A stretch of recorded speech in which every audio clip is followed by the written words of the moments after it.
Bonjour à tous, nous allons attaquer maintenant la partie mise en forme sur Excel. Alors, la mise en forme sur Excel ressemble quand même beaucoup à celle de Word, donc vous n'allez pas vous sentir dépaysé au niveau de la mise en forme.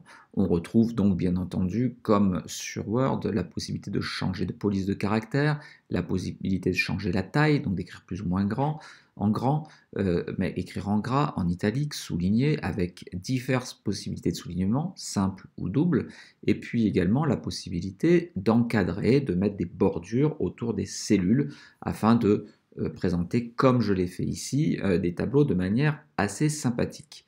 J'ai passé la partie gauche qui concerne toute la partie couper, copier, coller et reproduire la mise en forme que nous verrons rapidement à travers un exercice, je pense, où par sécurité, je vais quand même vous le montrer. Si par exemple cette mise en forme me plaît, je vais cliquer sur le pinceau et je vais recliquer ailleurs. Et j'aurai bien sûr la même mise en forme que celle que j'ai copié-collée. Voilà donc pour ce pinceau, cette partie gauche concernant la mise en forme de la police ainsi que sa taille, et nous avons juste à côté la possibilité d'augmenter légèrement la taille de la police, comme ceci, ou de la réduire légèrement. Nous pouvons aussi colorer le fond. Je vais enlever parce que c'est pas très joli, donc je remets sur aucun remplissage. Nous pouvons aussi changer la couleur de la police. Là aussi, je vais annuler pour revenir à une couleur classique. Ensuite, nous avons la possibilité de gérer l'alignement de la police, donc écrire à gauche, ici, écrire au centre ou écrire à droite.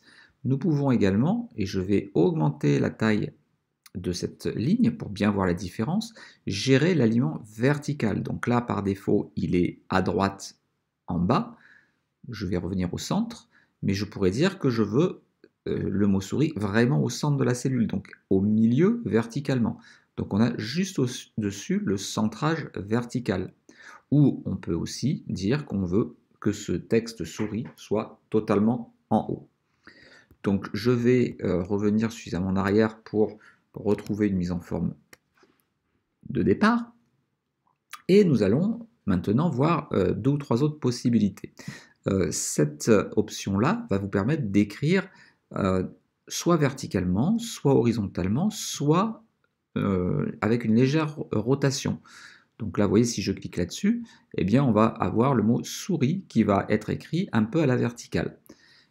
Je vais l'annuler. En général, on réserve ça plutôt pour les titres, donc on va plutôt le mettre sur produit, et on va pouvoir faire cette rotation. Et on ne le fera pas juste pour une colonne, mais on le ferait par exemple pour l'ensemble des titres de notre tableau. Ainsi, cela va me faire quelque chose qui sera présenté de cette manière. Alors on a différentes possibilités, on a ce sens-là, donc c'est à vous de choisir la mise en forme que vous préférez.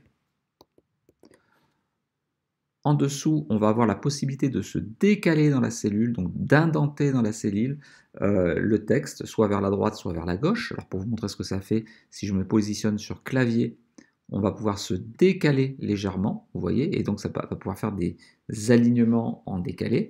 Donc ça, c'est décalé vers la droite, et ça, c'est décalé vers la gauche pour revenir.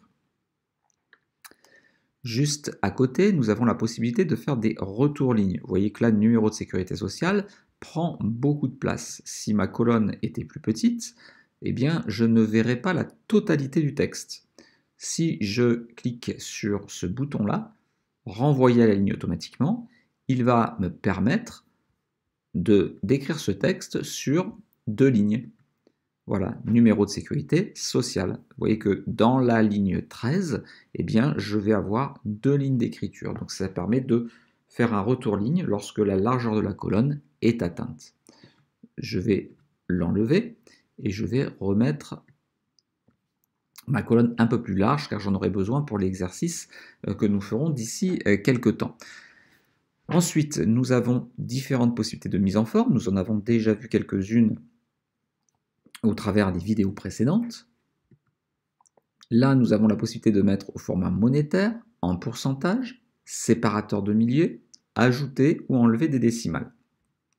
C'est ce que nous allons voir à présent à travers les petits exercices qui se trouvent ici. La partie droite, je ne l'explique pas maintenant car elle va dépendre de certains exercices, de certains chapitres. L'essentiel de la mise en forme concerne la partie gauche de l'endroit où se trouve le pointeur de souris actuellement. Alors, ce que je vais faire par rapport à ces 4 premières lignes, c'est que j'aimerais par exemple mettre le coût de fabrication en euros. Donc ce que je vais faire, c'est que je vais sélectionner les 3 lignes, enfin les 3 cellules, et je vais demander de le mettre au format monétaire. Et là, vous voyez donc qu'il y a bien 2 chiffres après la virgule, le symbole euro, et la petite virgule, le séparateur décimal. Si j'avais des montants très importants, eh bien j'aurais le séparateur de milliers qui séparera les groupes de 3 chiffres. 1 million, c'est un espace, 3 zéros, un espace, 3 zéros. Pour la mise en pourcentage, ça va être la même chose. On va cliquer sur le pourcent et ça permettra de mettre en pourcentage. Là, c'était déjà fait, je n'ai donc pas besoin de le mettre. Le prix de vente, vous voyez que là, j'ai 3 décimales.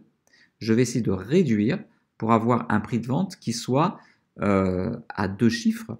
Donc soit je clique sur le symbole monétaire, ce qui me permettra de mettre au format monétaire avec 2 décimales simplement, soit j'aurais pu enlever ou ajouter des décimales. Vous voyez, on peut en ajouter ou en enlever.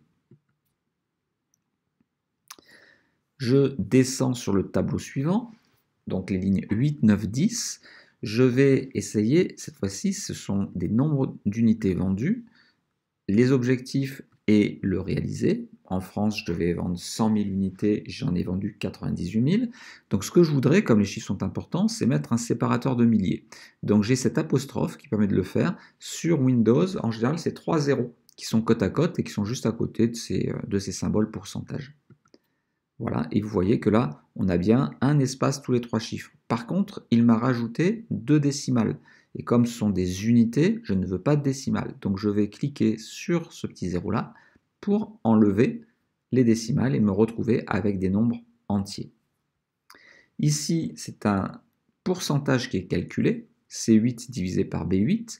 Donc ce que je voudrais, c'est que ça s'affiche au format pourcentage. Donc là, cette fois-ci, je vais cliquer sur le symbole pourcent. On ne fait pas une multiplication par 100 comme on le ferait sur une calculatrice, ça se fait bien sûr tout seul.